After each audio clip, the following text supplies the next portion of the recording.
And we are live with our review of Saturday night's main event, coming to you from the Bell Center in Montreal. And I tried something right before we started recording, Way. I boiled a pot of water and I threw it up in the air. Yeah. And I got second-degree burns. It didn't turn into snow. I was I took some wrong advice. Is that what they said? That is what Stephanie McMahon told us. It is so cold that if you threw a boiling pot of water in the air, it would come down as snow. It's like, no, it wouldn't. It fucking would not. That would be very dangerous. Don't do that. It's cold. It's really damn cold, but you're not turning water into snow like you're Jesus giving out, the fish to everybody. I mean, this sounded like hocus pocus stuff. Anyway. Well, maybe they think the water works differently up here. Into snow. Yeah. Mm-hmm. So here we are, a bit delayed tonight, but here we are. I needed the extra hour. And, this is no delay. This is actually a good time to start, in my opinion. You know. Yeah, it's a bit of distance from these shows is good. Yeah, we were thinking about doing this review next week. To be honest, I think like we could even better. Really, why not? Why don't we do this like 10 years from now? I think that'd be the most appropriate time. Yeah, like what did you think of that elimination chamber where Zayn lost to Roman? I think it makes sense now, right? We are in the 6th inning. Okay, just let it play out, John. All right, all part of the show. There's a lot going on tonight. There was Saturday night's main event. UFC debuted on Paramount. I did get to see a bit of the UFC show tonight. All I'm gonna say is that listen, you cannot complain as a fan any longer because you're in the U.S. The outside international fans are totally getting just the worst end of this because they get the worst of both. But in the U.S., you're now just paying for the streaming price. But boy, if you thought the ads were invasive before, I mean, they are just in between rounds. We're going to breaks like main card, prelims, split screens, everything. Painful crossover of Bruce Buffer and Aljamain Sterling in ads. I mean, they got to pay for this thing. And I would say the U.S. fans cannot complain about this, but internationally, you're paying for these pay-per-views and you're getting even more just thrown at you. But such is the life of a fight consumer in 2026. And their cage side, not only was a David Ellison present, but the man, the myth. Engagement is going to increase. He was there. He was there addressing the TAM in Las Vegas. Looked to be having the time of his life with Ari. So yes, he is there in Vegas. Well, I mean, it's a big show for them. I guess you would Very expect big. that. Yeah, you would expect them to be present. Sure. AAA is going on tonight with their TV, which is now a weekly fixture. Do you think you're ever going to keep up on AAA TV here and there? Did you watch last week's premiere? I did. Yeah. I premiere. enjoyed it. Am I going to keep up with another like wrestling show? I have enough trouble keeping up with what I review anyway. So I think the answer to that would be no. But I like with most things, I wait to kind of hear what people are talking about, and if it's relevant, then I'll certainly make time. Yeah. It's weird because you were telling me how much free time you have these days. I thought you would just want to fill up your schedule with a bit more wrestling, but yes.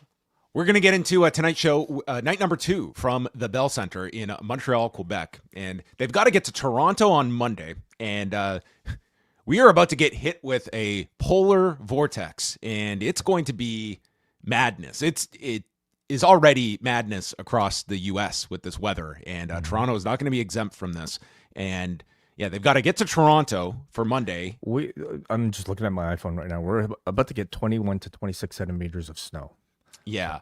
I would think they're probably going to want to race everyone tonight to Toronto. Like it's a relatively easy flight there, but tomorrow would be, I would think, a nightmare flying. Even driving would be a disaster. Driving would be way worse, but yeah, I mean, yeah.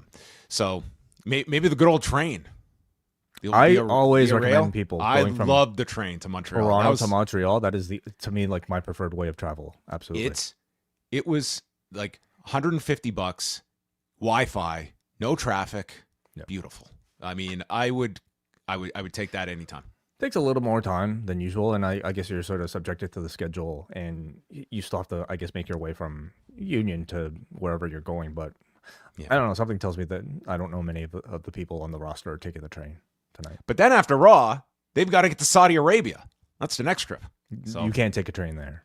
no, there's probably not a train option there. That's probably a one-way. How do you pack for this trip? I mean, assuming they're not going back home, which I would assume most are, but imagine having to like go from this weather, 26 centimeters of snow to Saudi Arabia. Well, AJ was ready. Okay, the man does his ice baths in preparation for weekends like this. This is nothing. Guy's probably going skinny dipping in Montreal tonight. Yeah. So the WrestleTix number of tickets distributed was 10,761. And we open up the show with Stephanie McMahon all alone at the desk. Are they going with a new format change? No. Joe Tessitore is stuck at an airport in Detroit. And he did the Zuffa boxing card last night in Vegas and had to get from Vegas to Montreal in 24 hours and did not make it. So Stephanie was left all by herself here to tee up the show, noting the temperature being minus 22 Celsius and explaining the pot of water theory to explain how cold it is. And children, don't try this at home. I was waiting for that PSA to follow this. Yeah, I don't know. I don't know enough about science to be able to like have any sort of reaction to it, but I guess I'll take your word that I shouldn't try this later tonight.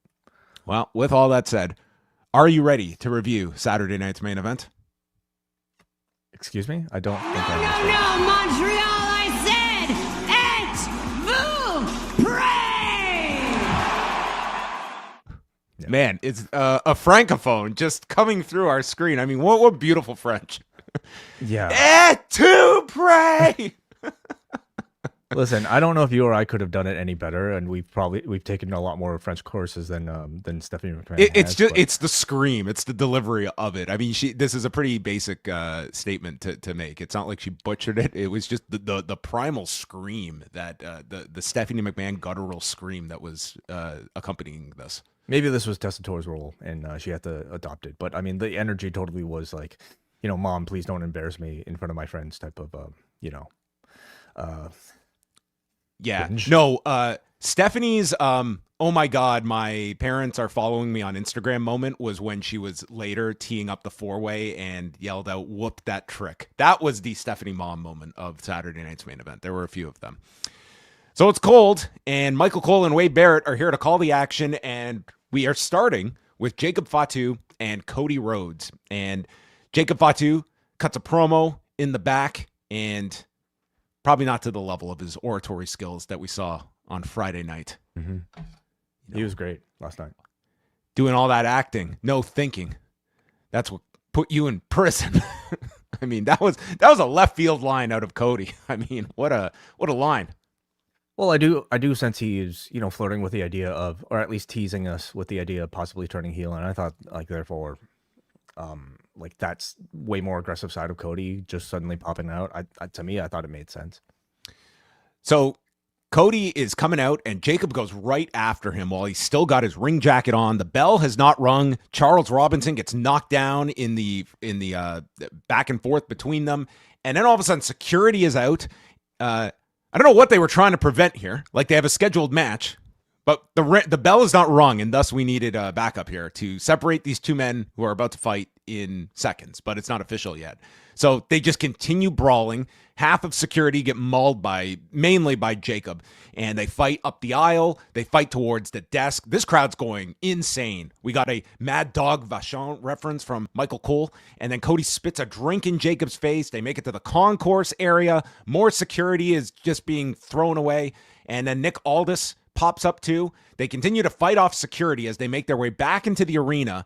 And while they're on top of this barricade, Drew McIntyre shows up, sending Fatu through a table, low blows Cody, and power bombs him off this barricade through another table. And this was like a 12 minute brawl that they had. And the crowd didn't get the match, but man, were they into this brawl. I thought this was a very intense brawl. I really had no issue with the fact that this was a match that wasn't really delivered. Because I thought it was really compelling, and regardless, I think it was a scenario where they didn't want to beat either guy, and I'll take this over some lame finish to avoid a finish. I also left feeling quite satisfied. I mean, I feel like we've seen recently with Tony Khan's attempts to roll his tailgate brawls into his pay-per-views, there's just a tremendous energy to the start of a broadcast that can be harnessed directly into a match without the sort of necessary cool down period stemming from like a typical slower paced opening to a match. And I thought this like greatly exhibited that with a really hot start off the entrances right into this like chaotic mess of a brawl with everybody spilling out from backstage. These sort of like scenes are, I guess, like more often maybe reserved for like a Raw or something like that. But they just extended this out, and I thought like gave you such a great sort of like complete feeling brawl that I, despite like no effective conclusion taking place from it, I personally felt very full watching it. And I think it's the type of start to one of these events that they just really haven't done for Saturday night's main event, certainly. So I really like the spectacle, especially for like the first chapter of what will be a longer feud, you would assume. But of course, like, I mean, I haven't seen any reaction, but I wonder if there were any like ticket purchasers who might have been pissed off that they didn't see a conclusive match. If that was the case, I can sympathize, but I'll just say watching at home, I was very satisfied.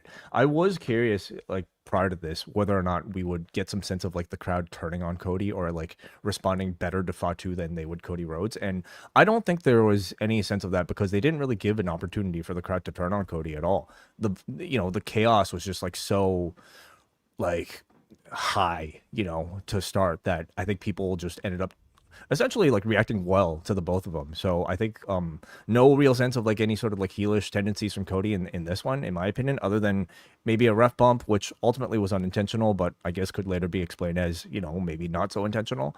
But I also think Fatu stepping up here, like on against the top guy in the company, looked really good. His intensity was really strong, and I think he showed like very great chemistry with Cody as a brawler versus like a more clean cut traditional style of Cody Rhodes. So wherever they're taking this, they showed great chemistry in ring here, and especially on the microphone against each other last night. So I'm looking forward to for what this does for Fatu. I think this has been an incredible 24-hour period stretch for Jacob Fatu. I wanted to ask you, did you think it was deliberate to do the segment on Friday they did it in like Cody's tour bus or whatever? Like if that same segment is done in the ring, especially the Cody line about him going to prison, how do you feel that line would have been reacted to by the fans? Do you think there would have been a negative response to it? Do you think they purposely did this away from the crowd, or do you think that it was one didn't have to do with the other? Because I'm curious how that promo would have been received by a live crowd, because it was a heelish type of line that Cody delivered to him. I think they would have said, ooh, they would have reacted as if it was like a very tense situation. Would they have booed Cody for it? I'm not necessarily sure. Yeah. But I also wonder if like that was necessary, like necessarily part of their calculation for doing it behind the backstage. I mean, I'm sure you'll get a lot more like face-to-face interactions in person with these two. Sure. But I'm kind of glad we got what we got behind the scenes last night, or like backstage last night, because I think doing it in front of the crowd with the crowd responding in between the lines would have made things feel very different. Yeah, I thought that segment was great on Friday. And just going back to the point that you made here, yeah, I think there is, and it's something that WWE I think can get away with a bit more than an AEW. Like for instance, on Wednesday, if they had done this with Kenny Omega and Josh Alexander, I think you would have had a lot of people disappointed because they want to see the match. And I think for a lot of these crowds, they just want to see these stars, and they got to see these stars, and they got to see a big brawling segment. And you're right, like there may have been some people that paid for this that would be upset, but you, the viewing audience at home, I could not be disappointed with this. I thought you got a really intense brawl, and I was very entertained by this. And I think for Jacob Fatu, this has been a great set of a back-to-back nights where that guy feels like a big player going into the big portion of the season. Mm-hmm. So that concludes. That's basically the first half hour of the show. Drew McIntyre is backstage, and Kathy Kelly asks why he did that, and he said he was making a statement to the roster and warns those that come for his belt what will happen to them. So a bit of a something foreboding for the main event. Io Sky and Rhea Ripley against Liv Morgan and Roxanne Perez for the women's tag titles. Very heated crowd. This was a much this sounded a lot better than SmackDown on Friday night, and they had a lot more to sink their teeth into as well on this show. But the Heat really assisted with this match. Liv is doing the Three Amigos spot on Io Sky as they had the heat on her for quite a period of time. They promote the fact that Julia and Kiana James are going to get the winners of this after their win on SmackDown. Perez hit this Rana to Ripley off of the turnbuckle, and then Liv comes off the turnbuckle with a code breaker, MX, essentially, watching her Bushi tapes. And there's a razor's edge to Liv, missile drop kick by Io, and Perez is in to make the save. Perez had this awesome multiple revolution, tilt-a-whirl head scissors. Crowd continues to be really into this. Sky counters a Pop Rocks by basing on her hands, and then the over the moonsault lands on Roxanne's feet. Pop Rocks is hit, and Rhea was just way late for this save, and Io basically had to get her shoulder up for this one.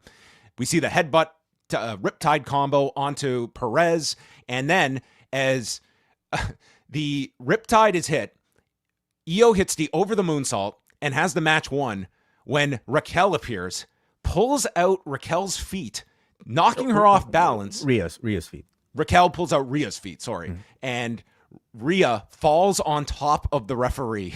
And this was the most comical referee bump I think we have seen in some time. I really liked it. I did not have that reaction. I thought like it was like cleverly designed, and I thought like the execution was actually about as smooth as you could expect something like that. I give them a lot of credit for coming out with a ref bump that I've never seen before. This had never been seen before. This was an absolutely one-of-one ref bump. So the ref is out. Raquel powerbombs Sky on the floor. And then Stephanie Vaquer, minus her walking boot, returns to full strength, attacking Raquel. They fight into the crowd. And there's an oblivion to Io Sky. But as she's taking it, tags in Rhea, who enters Riptide and pins Liv as they retain the tag titles. This match was awesome.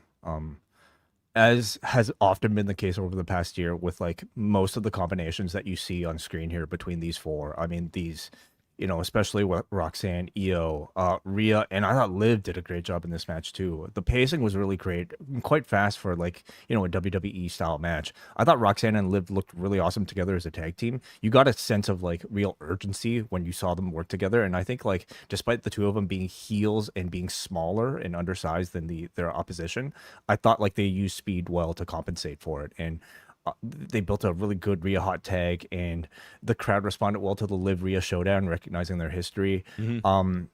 I thought Rhea worked really well with the smaller women, executing complex spots like that multiple rotation tilt-a-whirl thing that she did with Roxanne. And then they just built to some really strong near falls here. But the highlight, like one of the highlights to me was, I guess, something that you really did not like that much, John. But I thought that ref bump from Raquel to Rhea was like well executed and elicited a really good reaction for a false finish. And then a great rush to the finish, like the match I thought just gave you a great combination of like well executed, fast tag team action and characters that this audience actually cared about, which we didn't really get at all for much of the action last night. Yeah, I mean, at the end of this, you also feel like these four are probably going to be four of the major players in next weekend's Rumble. I mean, this women's Rumble has been, it really doesn't feel like it has been promoted in any way. They do have a lot of work, I think, to do on these TVs this week. But you look at like these four being four of like the main characters that are in that Rumble. It's part of the reason why I think like you look at the difference between the Raw women's mid card and the SmackDown women's mid card and upper card, and it's been, I think, a world of difference over the past year. Could be Kiana James' year. Maybe. We'll see. She's managing the brand. Cole thanks Tourism Montreal for bringing us Saturday night's main event. Well, what does that entail? Any? I would say like that logo was on the poster when they announced this. So the fact they're doing back-to-back nights, I would imagine there was some kind of financial incentive or direct site fee for these shows. I think that's typical that we can expect when they're back-to-back nights in certain cities. It appears to be the trend. And then it is on to AJ Styles and Shinsuke Nakamura that was just added last night. And if there was a match that you really did not need any kind of long build for, this was it. Yep. On the exact 10th anniversary of AJ Styles' debut at the Royal Rumble in 2016 when he appeared. So Styles comes out And he had explained he had this gear made for the Royal Rumble, but that it was just so perfect for tonight. He's in this red and black outfit with a mask that Cole explains the first time he ever wore a mask to the ring was at Wrestle Kingdom 10 against Shinsuke Nakamura. So he might have been wearing this mask when he went to speak to Gedo and give him his notice. He was wearing a Bullet Club mask at the time, but I guess a mask nonetheless. Cole also said that this was that match was his last appearance in New Japan, which, well, actually, is not quite true because his last appearance would have been New Year Dash, the beatdown. Where he got turned on. Yeah. Yes.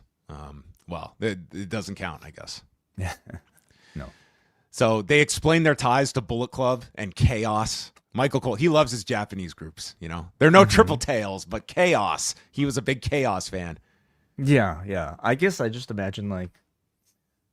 So I feel safe in saying that I don't think Cole like has actively watched these matches, but I know he studies notes that are given to him from his researchers, right? Did you catch when he referred to the IWGP last night? He said it in such a way that only Michael Cole could butcher like letters. He's like the IWGP. Okay, I did not notice that intonation. But like, I would love to like sit in on these like sessions where like his researchers are trying to communicate these notes to him. So there's this group named Chaos. Like, that would be the best. Michael Cole's researcher explaining this to him. I want this like crash course history lesson in like Japanese wrestling or just like international wrestling that his researchers are given to him. Wait till he's got to do lucha and they explain to him how the like 2 out of 3 falls works in a tag match where only like you can pin the captain or you got to get double pins. Mm-hmm. Yeah. So imagine Michael Cole. So there's this guy named Captain New Japan. So there's dueling chants at the beginning. I mean, there is a buzz when the bell rings. Like they look at this, it is remarkable that this feud has remained special to this audience because I will say this feud has not been special in WWE, but it's the legend of this Wrestle Kingdom match that is over 10 years old that has persevered. And this crowd, and listen, to their credit, this might have been Nakamura's best match in years that we're about to discuss. But just even on that, what percentage do you think of the WWE audience would have even seen the match? They've seen AJ's Instagram where he's fist bumping him, and they know they wrestled in Japan, and that's enough. Okay, they've seen TikToks of it. Like I would venture to guess, like less than 5%. You know, maybe that might even be generous. In this arena or the WWE audience at large, but maybe extending to maybe a bit more than that, like because it's Montreal, but like. But the legend of the match is even greater than probably the reality of it is itself, right? And it's almost like they've done a perfectly fine job just like building this up. Like even like AJ's history in Japan, he just like Japan might as well be like parts unknown, right? Like it's just like this sort of mythical place where like this guy like really built his name and did really well and, you know, kind of like garnered critical acclaim. And this match from Wrestle Kingdom 10, even if you didn't watch it, you make up in your mind that it was just this like magical, you know, experience for a lot of people, which maybe for some it was. Like he's in New Japan for not even 2 years. It's a very short time, but it was very impactful for AJ's career. Like it was very beneficial. He had that as opposed to TNA, and like he did not have the same level. It was leaving TNA that was a godsend for him, and the New Japan run, I think, it greatly upped his stock. Yeah. On that note, Cole did make mention of Dan Engler being the ref for this, citing how he had refed a lot of AJ's matches over the past decade. And I had no idea he was Rudy Charles in TNA. Oh, yeah. I had no idea. He's been here a long time. Yeah, he has. So Nakamura early on catches the invisible bullet shot by AJ. Yeah. Did not eat it this time. He didn't eat it. No, he learned that's bad. It's like 10 years bad luck if you eat a bullet. Nakamura drives. So that was a callback to the match, to the Wrestle Kingdom match. Yeah, and the announcers noted it too.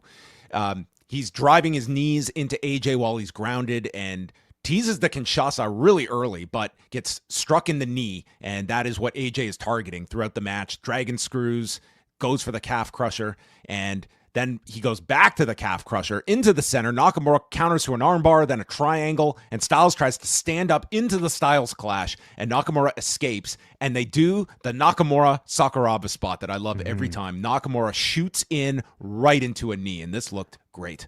And Yeah, I immediately thought about the Sakuraba match, but like it's a spot that I has he done in the WWE? Because it's hard for me to recall it, at least like maybe not as impactful as how it looked here. It was perfectly timed here. my guess would be if he has done it in WWE, it would have been with AJ, because it doesn't stand out to me otherwise. Yeah. I think of the Sakuraba spot the most with Nakamura doing this. Great spot, and down goes Nakamura. He gets hit with a Pele kick, but then Nakamura hits him with a Kinshasa from behind. They go down. This crowd, it was a great crowd that they had in Montreal, and they were totally into this.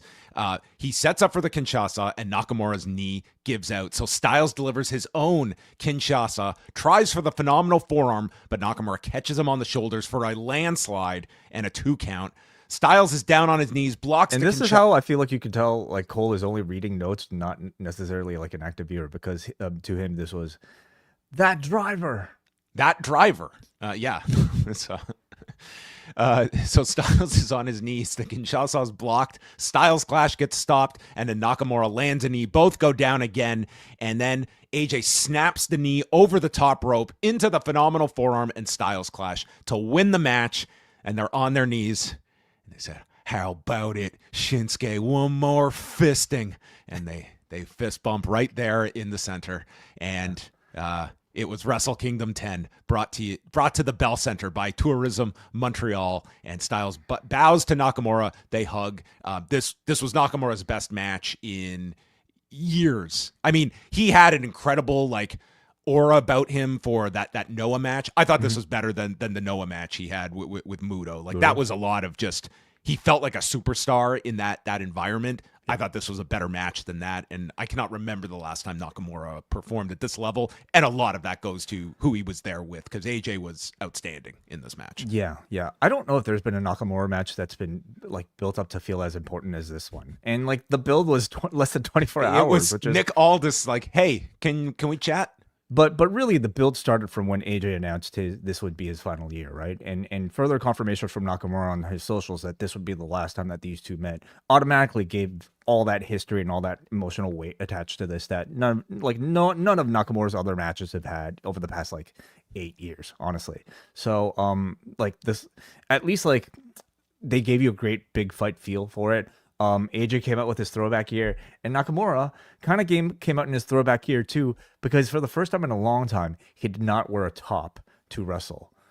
I don't know if you even noticed that. But no, like, I didn't at all. I don't know why he wears a shirt. I can only assume, like, I don't know, a lack of confidence in his physique or something, but I don't know why. He still looks in like perfectly fine shape, and I think he looks way better, without the shirt. So anyway, he's a surfer. You would think that it'd be no. That's a bodysuit thing, Well, maybe. Do you think it would have been a full circle if he had worn an armband for Frankie Kazarian, who couldn't be here tonight, as a throwback to Takeshita and what he did? Shinsuke. Yeah, I don't. He doesn't like Frankie Kazarian right now, if you remember, in canon, TNA canon.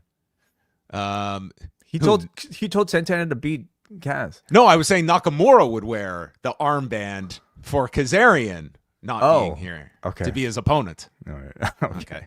Let's get back to this match. It was a very, very good match. I thought the match was excellent, and I really enjoyed it. Like, I thought their attempt, I feel, was to recapture like the vibes of 10 years ago, and I thought like they successfully gave you the impression, at least like just looking by the action, that this was their attempt at replicating a 2016 New Japan style match rather than a typical WWE match. In that, like, like you kind of had some of those hallmarks in like, the maybe it was just more of an epic feeling match, I felt, with like a lot of false finishes or like near falls. They were given the time to like perform like what felt like a semi-main level type of like match. But of course, like, the body ages, and this being 10 years later, especially in the case of Nakamura, I think he was. Yeah. What if you had come in cold and I was going to tell you one of these guys is about to retire? Be like, "Oh man, I'm glad Nakamura got this on the way out." No, this is like, I look at AJ, I'm like, this guy could go another few years and I would not have any concerns about him at all working at a high level. This guy is like, he is still like, he cannot do the same athletic stuff he could have of like 15, 20 years ago. But in some ways, I mean, my God, is this guy just something to watch. And this guy is by no means at his expiration. Well, I think AJ like has a certain standard for himself that, I mean, he seems to indicate is part of the reason why he wants to retire now, because he can't hold himself up to that. Whereas I feel like Nakamura kind of came here because he didn't have to live up to that standard. You know what I mean? He's like, I'm gonna come in, I'm gonna face Sami Zayn, and I'm gonna coast off that one. Yeah, and then maybe in a decade, I'll make them remember. But you can tell Nakamura was really putting in the effort here, to try to turn back the clock. And I thought, like, again, this match was crafted to feel like that Wrestle Kingdom type of match without any bullshit like the low blows. If you remember, like most of that was their whole program in 2018. Like, they had the disappointing WrestleMania match, then they fought in Saudi Arabia. I recall them doing, I think it was a last man standing match that was probably the best of the bunch they had, but it was generally like, that was the big match at WrestleMania that everyone was looking forward to, and it just was. It was. Yeah. There's something to be said about having a whole WrestleMania buildup and this having no buildup, and I think this one will stand well above the Mania match. This is the goodbye match, which again, like, has a bit more realism attached to it. But yes, I know what you mean. I thought, like, I really enjoyed this at home, and while I would definitely agree that the audience seemed to appreciate it and gave them even a standing ovation by the end, I felt like this match, though, like, in my opinion, was probably crafted to elicit a louder reaction at moments in the match. Like, it's not to say the crowd didn't enjoy it, because I thought they did, but maybe in my mind I'm just kind of comparing it to like what a Wrestle Kingdom vibe would be, or like if this match took place in like a Ring of Honor, like, back then, or maybe even an AEW crowd. I wonder if, like, they would have given this a similar reaction to maybe what they would end up giving the Sami Zayn match or even the tag team match, or prior to this. So that to me was just maybe a little bit, off the mark. But I mean, otherwise, I thought there were some really great spots here, including that charge, that Sakuraba spot with Nakamura charging into AJ's knee. AJ's knee. AJ's knee. Yeah. Oh.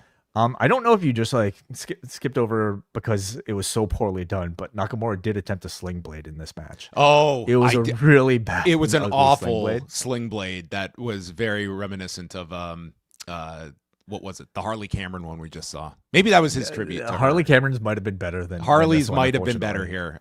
Yeah, there was a brutal sling blade here. I don't get why that is such a.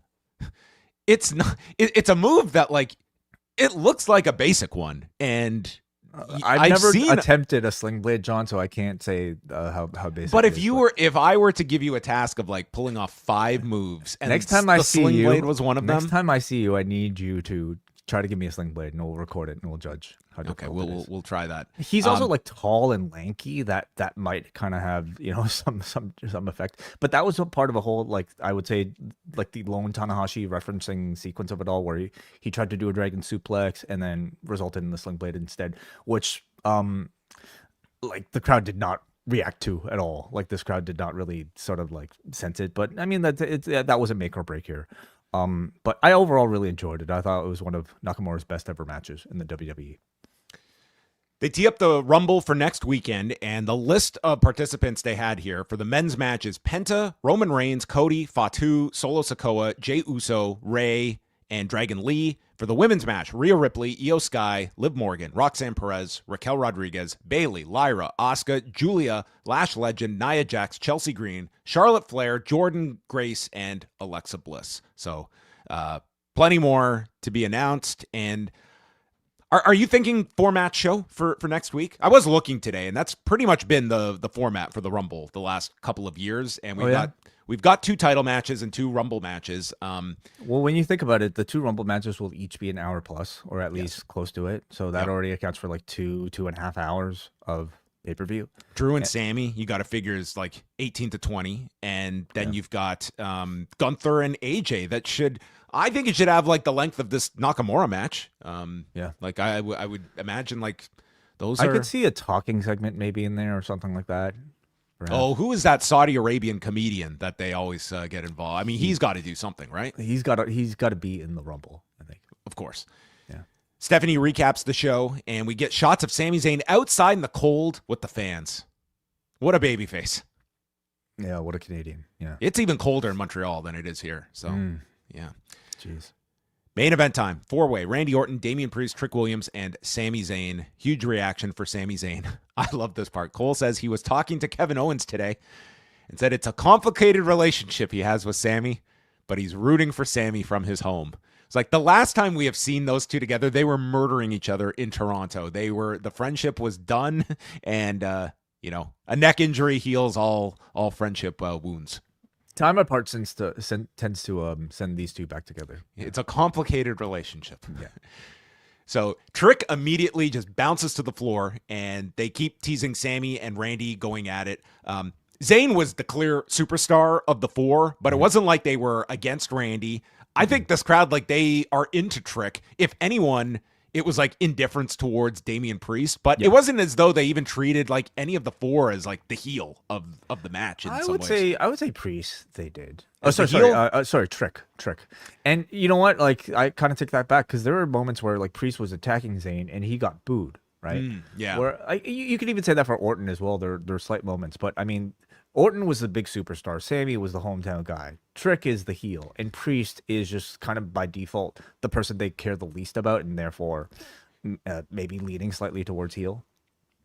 I applaud the guy, but watching Randy Orton, it's just like, I've got this crowd in the palm of my hand, and it's like, I got my 3 spots, and I'm going to do I'm going to do as many draping DDTs as I feel like. I'm going to drop as many guys as I can on a desk, and then I'm going to twitch to tease a RKO, and that's it. Maybe a power slam if I'm feeling, if I'm up for it. Well, don't forget the eye poke. He did an eye poke. That's right. Yeah, we awesome. did get that. The man he's constantly reinventing himself, even into 2026. I mean, I think he's actually really smart. And to be able to, if I went through a back injury like he did, I wouldn't even be doing half this stuff either. So, and the guy is red hot. He is so over to all of these crowds that he doesn't need to be reinventing the wheel. But it is the Randy Orton wheel that we have watched spin. Sure, but if you ask the people in attendance, were they dissatisfied with Orton's performance? I wouldn't say so. Well, we go to Zayn, everything is built around him. Orton power slams him and then sends Trick out. We start the procession of draping DDTs, one to Damian, one to Sami, and then he gets caught with a blue thunder bomb, and Trick cuts off a haluva kick attempt to Randy Orton. They tried to play up that Trick was the smartest of the four because he was the one that was standing out, and it's not the best person that wins these 4 ways. It's the smartest guy that wins them, and Trick was thinking ahead of everyone's moves. There's an exploder haluva kick combo to Damian Priest, but Trick pulls the referee out, and then Orton just takes turns dumping everybody on the desk. Zayn blocks an RKO and runs at him for the haluva right into an RKO. And Trick then sends Orton out, goes for the pin, and now it's Priest in for the save. Crowd's very hot for this and doing all of the teases, the saves. Double set of draping DDTs delivered to Damian Priest and Trick Williams. And Zayn tries for the haluva kick, misses it to Trick, and takes a razor's edge from Priest. Priest gets sent off the apron.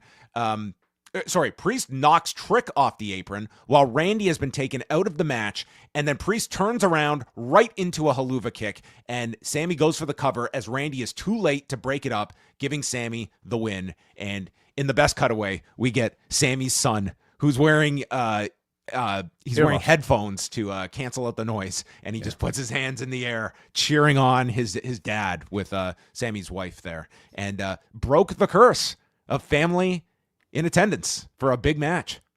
I'm sure others have broken it before him, but I don't know. Chad Gable's daughter is still traumatized. I mean, it's a bad run of families coming here. And Sami gets his win at the Bell Center and will now challenge Drew. They did this cool shot at the end. Sami's on the turnbuckle celebrating, and they're on the jib shot as Drew, you can see him running in, and Sami thwarts Drew and sends him out of the ring. I thought for sure they were going to just lay this guy out in Montreal for the second night in a row, and they did the much better feel-good ending with Sami standing tall and Drew sent out of the ring. It was funny. Drew is like backing up the aisle as like a fucking year's worth of pyro goes off, and the way it looked was like Drew just walked into his demise. The way this pyro went off as he was walking towards, like backing up towards this entrance. He walked into like a pink hell. That's what it looked like from this angle. So I mean, what do you think? What did you think of the way SmackDown ended last night with Orton laying Sami out with an RKO? Do you think it was an effective way of setting up this moment? Do you think it was a necessary thing to do? I didn't think it was necessary, but I was reading it as it's like this is a 2-night story, and Sami is getting the big win tomorrow night. I think I was always of the belief that Sami was winning this match, so I didn't have as much of a problem with it. But it's like sometimes like you're in a guy's hometown and you don't want to ever take that for granted. And I think Sami is very well protected here in Montreal. I think that was the thinking was we lay him out on night 1, but he gets the big moment the next night. Yeah. If they had beaten him here, I think they would have been out of their mind. Well, then he would have won maybe the next time he was in Montreal, and they would have said, "See, we made you wait for it." Yeah, there's just an element of like making people wait for the moment, and maybe even beyond that, embarrassing your hometown babyface the night prior. That I always think is risky. But I mean, it obviously did not affect anything tonight. This crowd went crazy for Sami Zayn, and they gave you just a really excellent match built entirely around Sami Zayn. I thought the big difference here, like maybe compared to the match prior, which again was very well received, but it did not receive the level of heat like this, obviously, with Sami Zayn being in Montreal. I thought for a Fatal 4-Way, it was very well orchestrated, and you could easily follow every interaction. And they effectively swayed you certainly towards wanting, Sami Zayn to win. But the big standout to me was to see how Trick Williams did in this match. This was a lot for Trick, in his like first real pay-per-view main event here. He is the lone heel in this match, so the one responsible for garnering and absorbing a lot of the heat in the match. And I don't think there are a lot of people that can come straight out of NXT to be put into a spot like this, and I thought he did a great job. Like his offense is not like amazing looking, certainly, and I think still maybe has a bit of a ways to go, just as far as the in-ring goes, but this was a lot better than the match he had with Damian last night, I thought. But and a 4-way, I mean, it lends its like. But he had a big role in the 4. He was hardly hidden in this. Oh my God, no! Like in fact, like he was, I would say, a principal, player in all of it. And I thought was there for all the spots. I thought everything he did at least looked good enough. But it's also the type of performance where like if he's already capable of this at this point, you just wonder in 5 years how much he'll continue to improve. So they had to be very pleased with him here, with the exception of not catching Zayn on that. We forgot the Tope Con Hero spot. Zayn goes over, and Trick just did not catch him at all. So Sami and Mina Shirakawa took some brutal falls this week. We skipped over that part. That was rough. Hopefully he was going on adrenaline because no catch. But I thought this was a really good show overall. I went with Nakamura and Styles as my match of the show. I just really got into that match a lot, and I thought it was a really nice addition to this card. That 24 hours ago they just set it up, and it ended up being the standout match for me. The 4-way was really enjoyable. The women had a really good match, and I thought the brawl was great with Cody and Jacob Fatu. And it makes such a world of difference, these shows. Like, I know there's probably there are a lot less people watching these when they're just on Peacock, but they are so better paced on Peacock. Like, no commercial interruptions. It's like you don't have to, like, this on NBC would have been a problem too. Awful. Like, the matches would be crafted to have breaks like within, so you wouldn't get the flow of action that you would. You would have lost so much, and you've got the breaks that you've got to work in, and then like you do a WWE show with no backstage segments and stuff. It's like you can have like a quality 2-hour show, and again, you don't need SmackDown to be 3 hours when you can put on something like this in 2. But you can't do this every week either. But I really enjoyed this Saturday night's main event overall, and I thought it was a really great crowd that they had in Montreal, above the audible levels of Friday. Yeah, I really enjoyed this one too. I thought all 4 matches, even the Cody Jacob match, which you can't necessarily call a match, but still, like, whatever, like all 4 were incredibly entertaining, and I thought like overall the show had really great atmosphere and gave you like a really great feel good ending to close it. So as a 2-hour WWE viewing experience, which there aren't really too many these days anymore, like this felt like it gave you good in-ring quality. Especially if you skip through the commercials like I do, and I'm assuming you do, John. Like you could get this is like a 90-minute watch. Yeah, like and a very satisfying 90-minute watch at that. Yes, absolutely. Well, we have some feedback. Let's go and start off on the forum with Jesse from Queens. Hey guys, I can't imagine the amount of money people paid for a hot, fresh match in Cody versus Jacob Fatu and not getting it. The disappointment in not getting the match had me tuned out during the brawl until Drew showed up. Like TNA's debut on AMC, there were only 3 matches here despite the larger roster. Something light like a US Open challenge would have been nice. The women's tag title match was great, and I feel any combination of these 4 could be a great singles program. AJ and Nakamura had their best WWE match. AJ will be truly missed when he retires. The 4-way was good, and it's nice to see Sami's hard work pay off in his hometown. Overall, an enjoyable show.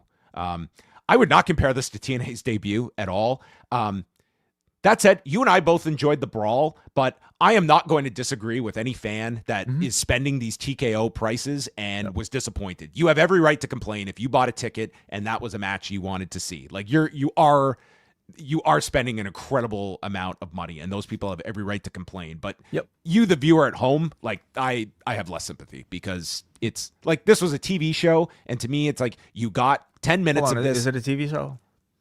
I mean, it's like is a Peacock show a TV show? I would feel much differently about this if this were like a $30 pay-per-view and this was one of the 4 promoted matches. They are asking you for a Peacock subscription, which is what, similar to a Netflix subscription in price. Well, I mean, it's more than like your cable subscription. I mean, you are technically paying for SmackDown every week. Hey, let's go to a super chat here from Jake from the Windy City. We again thank you guys for tuning in live. Don't forget to like and subscribe if you're watching us live on our YouTube channel. We're here every Monday, Wednesday, Friday, and basically every single day, especially if you're a Post Wrestling Cafe patron. So we thank you for tuning in live. When we thank you for leaving a super chat here, like Jake from the Windy City has, leaving $11.25. Thank you very much, Jake. He says the difference of Cody being booked with the title versus without is night and day. He's more interesting in the chase. I feel it's kind of an indictment that WWE is not great at booking babyface champions. I mean, they did a pretty great job of booking Cody as a babyface champion, especially for the first run. I wouldn't necessarily say they've been terrible at it. Like, I think the nature of storytelling is the chase, right? Like, he's finished his story, and I guess, like, where do you go from there that could equal the level of interest of somebody trying to finish their story, right?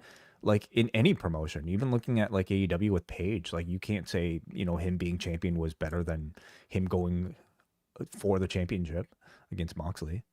In fairness as well, he lost the belt 2 weeks ago. We're going off of it's been like 2 promos and a brawl since he has lost the title. So, I mean, I wouldn't say it's this marked difference that we have to like analyze what this Mania lead up will be. But I think overall, I think the title change freshened things up a lot. I think SmackDown is generally, this title picture is a lot more interesting at the moment than what's going on Raw and, with Punk and Braun Breaker and that title scene. I think it's a lot more interesting with Drew in the midst of this title reign. Yeah, and I 100% agree that it's made Cody a lot more interesting. All right, we'll go to Muggin, a mostly killer with little filler Saturday night's main event. The women's tag title match had a little more suspense than I expected. Styles and Nakamura erased their WrestleMania match with a superior one here. It's arguably Shinsuke's best performance in years. I had hoped against hope Sami Zayn would lose so he can enter the Rumble and win it. He's going to lose to Drew again, and there's a good chance he might sit out WrestleMania again. I'm torn. That's quite the projection for Sami Zayn.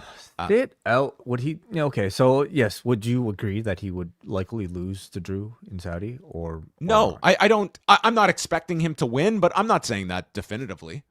Yeah. I agree.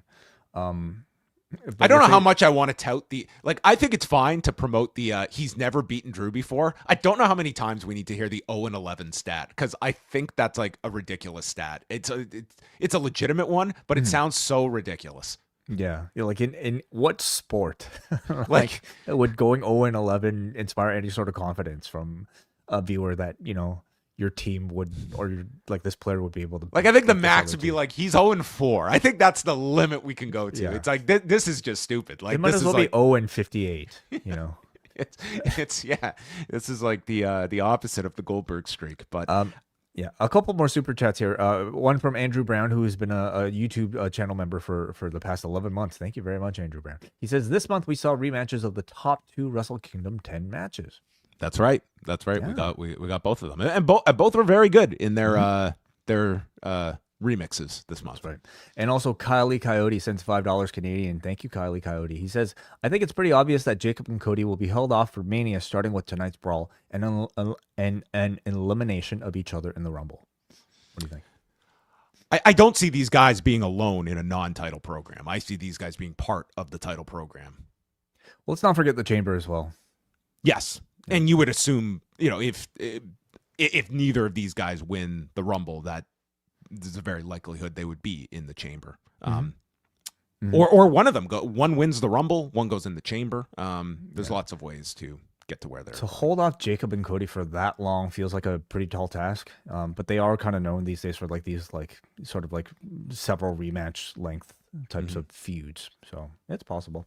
Where's your probability on? Well, first of all, maybe we'll do a preview later in the week. But on the men's side, like who are you looking at as like a winner that makes sense? And is Jacob Fatu one of those guys? I think he'd be more of a left field pick. Like he'd be like a Jey Uso type of pick that you wouldn't really expect.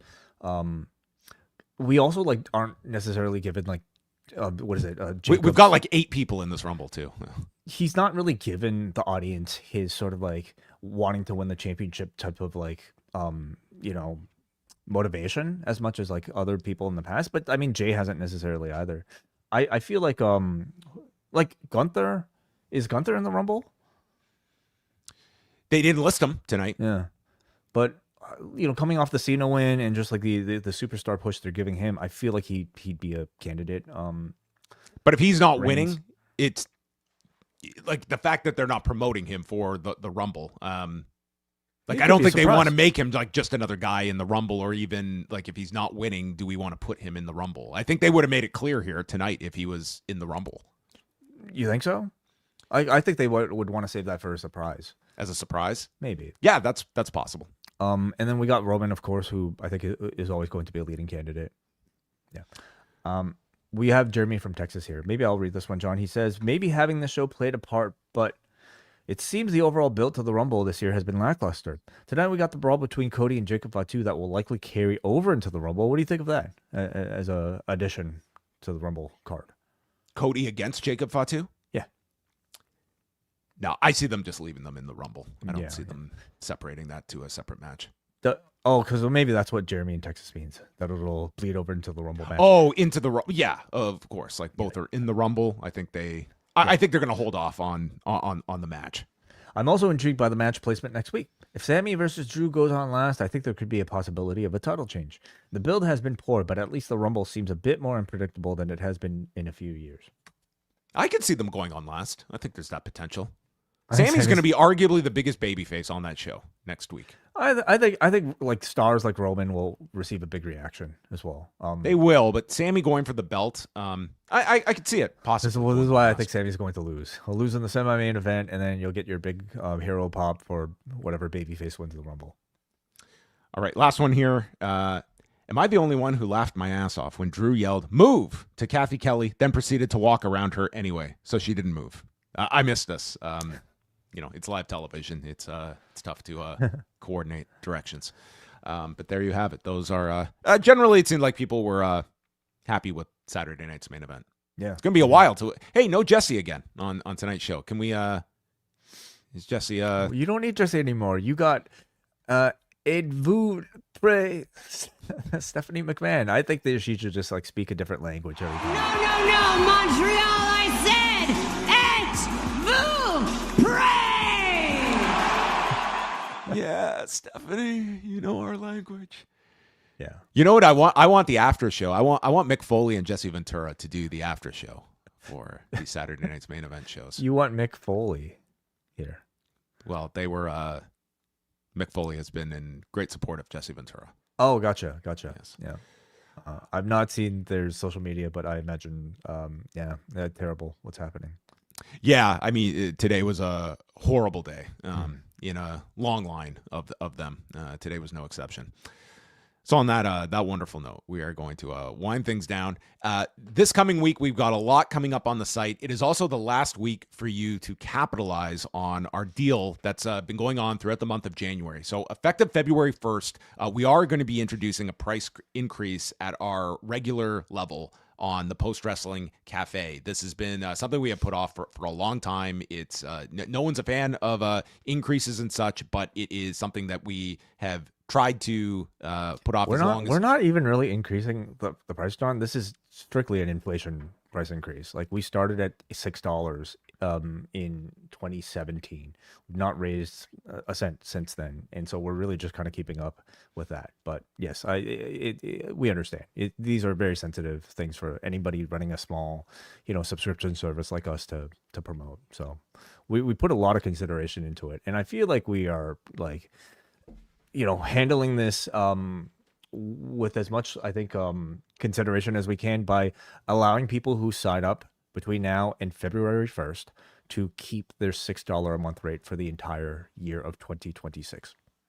That's right. Yeah. So if you sign up before the end of the week, before February 1st, you can lock in the old existing price for the rest of 2025.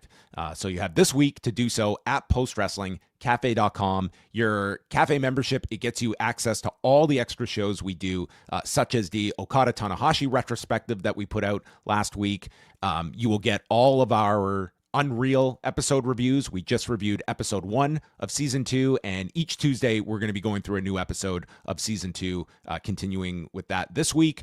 And of course, all of our extra reviews, Collision Course that goes down every Saturday night, including tonight with Kate from Montreal as your host on each and every Saturday night show. And of course, the XL versions of Rewind to Raw, Dynamite, and SmackDown. And we'll be back next Saturday after the Royal Rumble here on the Post Wrestling YouTube channel. I wanted to also add that we are now actually offering free 7-day memberships for people that are new to postwrestlingcafe.com. So if you are somebody who's never subscribed to us in the past and just want to simply sample either our regular tier or even our double tier, where John, Jack, and Neil offer essentially daily news updates, just these sort of quick little recaps in audio form about the day's top news, you can sign up at postwrestlingcafe.com and try it out for 7 days. And if you like it, then great, stick around.